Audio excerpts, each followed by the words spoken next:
Hello everyone, this is Mark Tatum, and I'd like to talk to you today about something that's very near and dear to my heart, the Constitution of the United States, and specifically Article 1, Section 2, and Paragraph 3, which deals with the numbers being counted, or the census, or enumeration, however you may want to deal with it.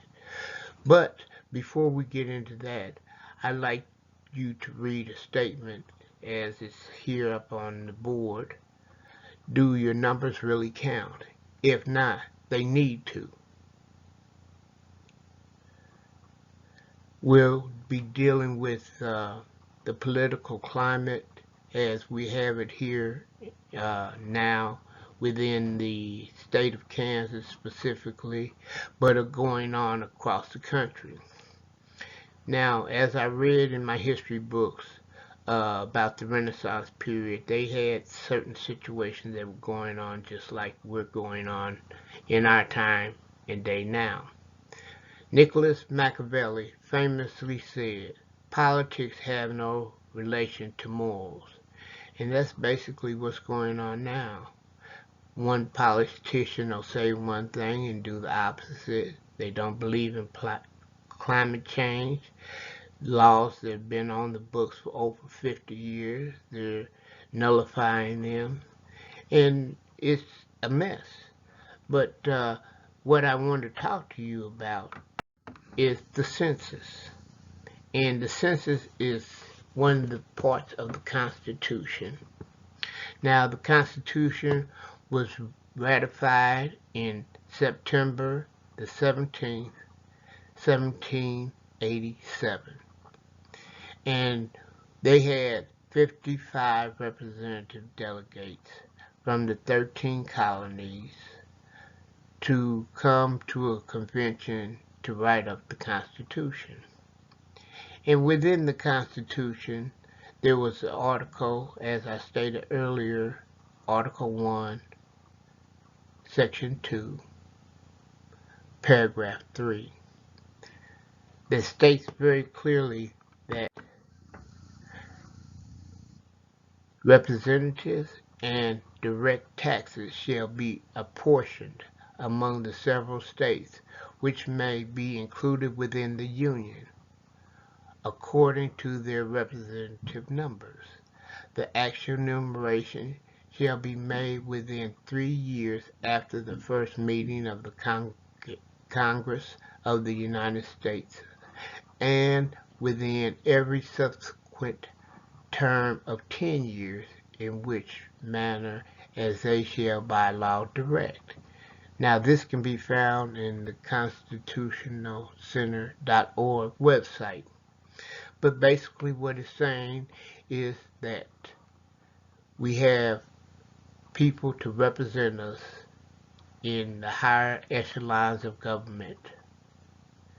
Upon those people represented, there is a number of people that have to be in our district for us to get proper representation.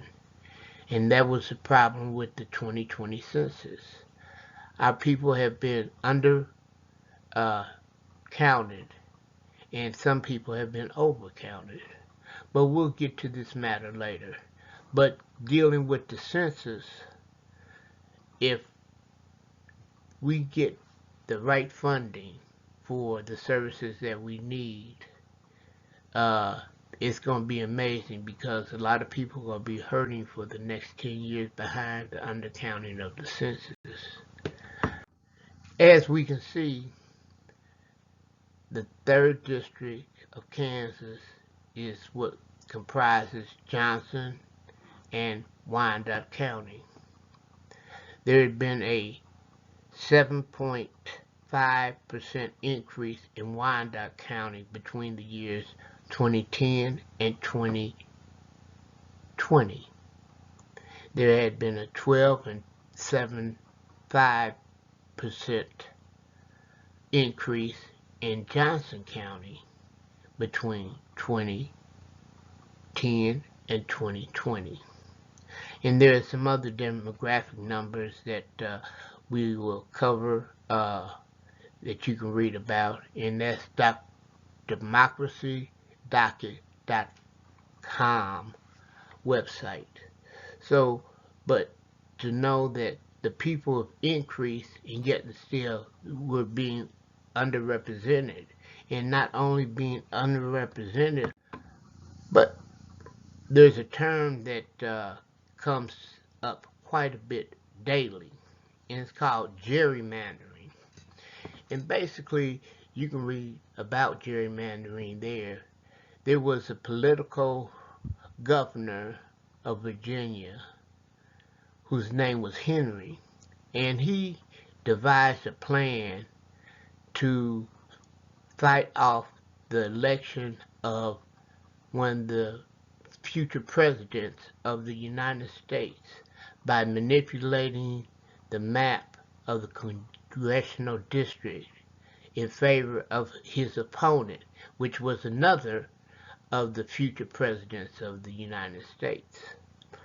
And within that, he tried to use his power by being the governor to redraw the congressional districts. But it didn't work. And because of the political power of James Madison, he beat James Monroe. And for that fact, we have we have what is called gerrymandering. But Massachusetts Governor Gary may have gotten naming rights, but Henry's scheme predated Gary's 1812 attempt in a creative cartography by more than 2 decades. So that's where we get the term gerrymandering from. But that was just something, and particularly in Kansas and across the country, we can see where this is being played out. You can see originally Kansas had 4 districts: the light blue, the orange, the purple, and the green. And the elected officials in the state Senate decided that they were going to redistrict the map due to the fact of the census. See, the census is important, folks. And so what they proposed is the dark blue lines, how it cut up Johnson County and Wyandotte County and put it into more Republican or GOP areas, so that would nullify the Democratic vote in those districts. And you can see the numbers in this graph right here. But what I want to tell you is that there were 3 lawsuits that were filed. There was one in Douglas County, which is Lawrence. There was one filed in Wyandotte County, which dealt with the 3rd congressional district. And there was also another one, Alonzo versus Schwab, that was in the courts here recently. Now, they went to trial. They found out they had a judge trial. The judge threw out the recommendations for the congressional districts. This is where your part comes in. We have the right to be counted, our voices to be heard. So get involved in voting in the upcoming elections, and when the next census is being done, make sure your numbers count. Contact your local and state officials about your opinions on the new redistricting plan. And what we've covered here in my closing is the importance of the Constitution, the history facts about gerrymandering, and I've given you examples of the gerrymandering in action. Now, I'd like to leave you with a quote by Gustavo Rossetti, and he says, there are only two ways to lead people: divide and conquer, or build and unite. And what I want to do is build and unite, and I hope you do too. So let those officials in your county and your state government know that you want them to do the right thing about redistricting. That's all I have to say. My name is Mark Tatum, and thank you very much.